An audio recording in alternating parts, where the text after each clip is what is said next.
नमस्ते नमस्ते नमस्ते नबोलौँ भन्छु बोल्ने दिन आइहाल्छ है। यस ऐतिहासिक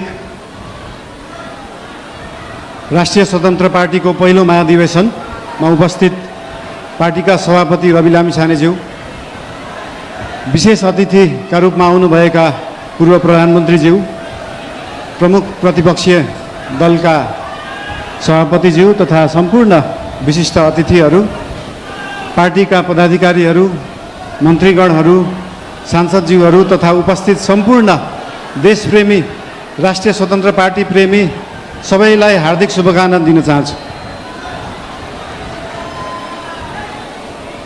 कुरा कताबाट सुरु गरौँ त? आज खासमा चाहिँ यो महाधिवेशन भनेको पार्टीको विषयमा बोल्ने, पार्टीलाई कसरी सुदृढ बनाउने, पार्टीलाई कसरी बलियो बनाउने, हाम्रो पार्टी जुन एउटा सानो महत्त्वाकांक्षा, सानो इच्छा, सानो देश बनाउने हुटुटीले सुरु भएको पार्टी आज महाधिवेशनको पहिलो दिनसम्म आउँदै गर्दाखेरि यो पार्टी, यो आन्दोलनको रूपमा भएको पार्टी, भावनाको रूपमा भएको पार्टीलाई संस्थागत गर्ने, स्थापित गर्ने दिनमा आउँदाखेरि हामीले धेरै जसो पार्टीलाई कसरी एक ठाउँमा ल्याउने भन्ने नै कुरा गर्नुपर्छ। आज विभिन्न विशिष्ट अतिथिहरूले विभिन्न सल्लाह दिनुभएको छ, शुभकामना दिनुभएको छ, सुझावहरू पनि दिनुभएको छ, चिन्ता पनि लिनुभएको छ। सरकार भनेको त गाडी जस्तो हो, गाडीमा एक्सिलेटर मात्रै होइन ब्रेक हुन्छ, ब्रेक पनि लाउनुपर्छ भनेर चिन्ता पनि मान्नुभएको छ। त्यस्तो चिन्ता चाहिँ लोकल रोडहरूमा हिँड्दाखेरि गाडी सिधा गइराख्दाखेरि कहिले लेफ्टबाट गाडी आउँछ, कहिले राइटबाट मान्छेहरू आउँछ, तर हाम्रो गाडी लोकल रोडमा हिँडेको गाडी होइन, हाम्रो एक्सप्रेस वेमा हिँडेको गाडी हो। गन्तव्यमा पुगेपछि मात्रै ब्रेक लाग्छ, गन्तव्यमा पुग्नुभन्दा अगाडि ब्रेक लाउन जरुरी हुँदैन। र हाम्रो गाडी अनियन्त्रित पनि छैन, वातावरण पनि मिलेर गएको छ।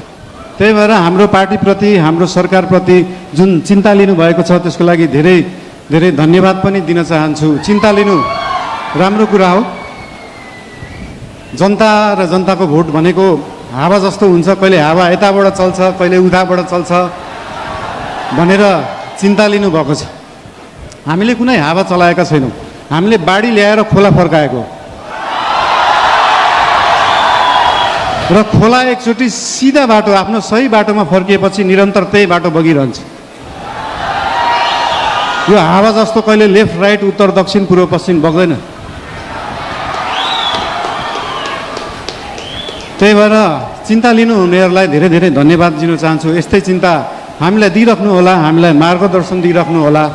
मेरो एकजना अनन्य मित्र, उहाँ अहिले हुनुहुन्न, उहाँले सधैँ भन्नुहुन्थ्यो मलाई, मैले म्युजिक गर्दाखेरि, बालिन स्पटलाइटमा आउन सहज हुन्छ तर त्यो स्पटलाइटलाई मेन्टेन गर्न गाह्रो हुन्छ सधैँ।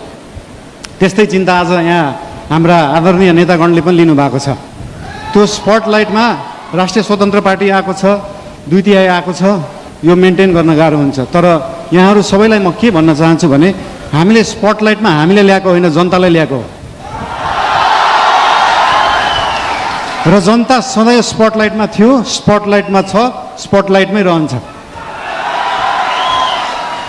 हामीले दिएको प्रकाश नेतालाई दिएको प्रकाश होइन। हाम्रो सूर्य नेताप्रति मात्रै चम्किँदैन, हाम्रो सूर्यले जनतालाई प्रकाशित गर्छ। त्यही भएर यो जनता सधैँ अगाडि नै रहन्छ।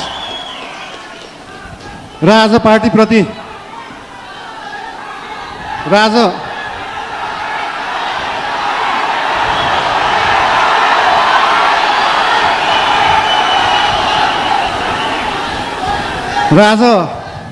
पार्टीको विषयमा विशेष गरी कुरा राख्नुपर्छ भनेरै हाम्रो पार्टीको चिन्तन कस्तो हो, लेफ्ट हो, राइट हो, सेन्टर हो, धेरै चिन्ता लिइराख्नु पर्दैन। हाम्रो पार्टी विकासवादी पार्टी हो, विकास गर्ने, काम गर्ने पार्टी हो।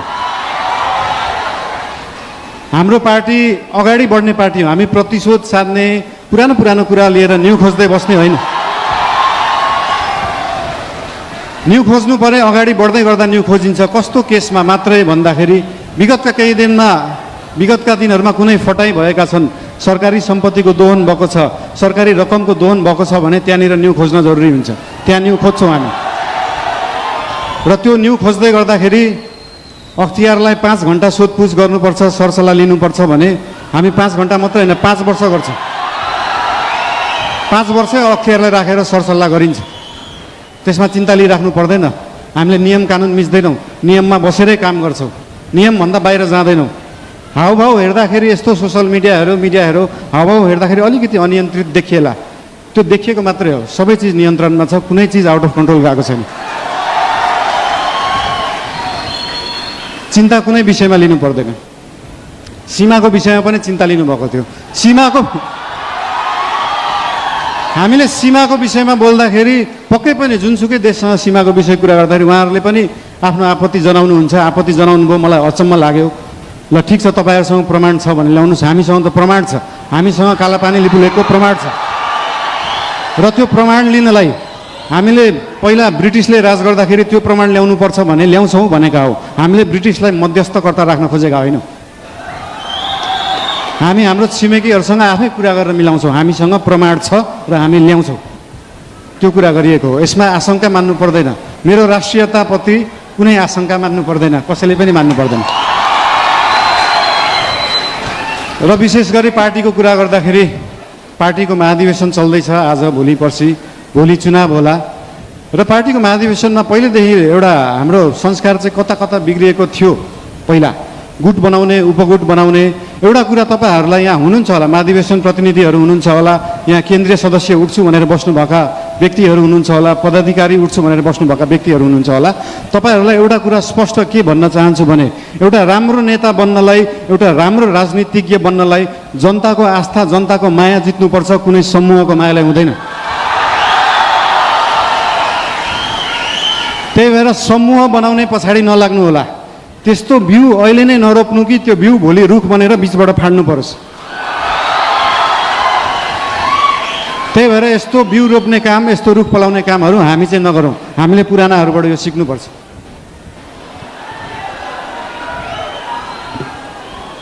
र एउटा कुरा के भन्न चाहन्छु भने हामी नयाँ पार्टी हो, नयाँ सोचले गर्दा हामीले हरेक चुनावमा गएर एउटै एजेन्डा बोकेर जाने, सुशासन ल्याउँछु भनेको छ, सुशासनको लागि एजेन्डा बोकेको छ, सुकुम्बासी समस्या हटाउँछु भनेको छ। हामीले यही कार्यकालमा सुकुम्बासी समस्या समाधान गर्छौँ, यही कार्यकालमा सहकारी समस्या समाधान गर्छौँ।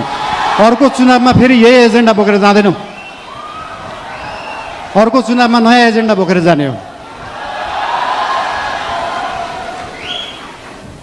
र भोलि पर्सि हुने चुनाव भयो अथवा केही भयो, चुनावमा कसैलाई सिसिएम बन्न मन लाग्छ, कसैलाई पदाधिकारी बन्नुभयो, ठिकै छ। बन्नु भएन भने पनि चिन्ता किन लिनु पर्दैन भन्दाखेरि हाम्रो गठबन्धनको सरकार होइन, हाम्रो एकल पार्टी सरकार हो।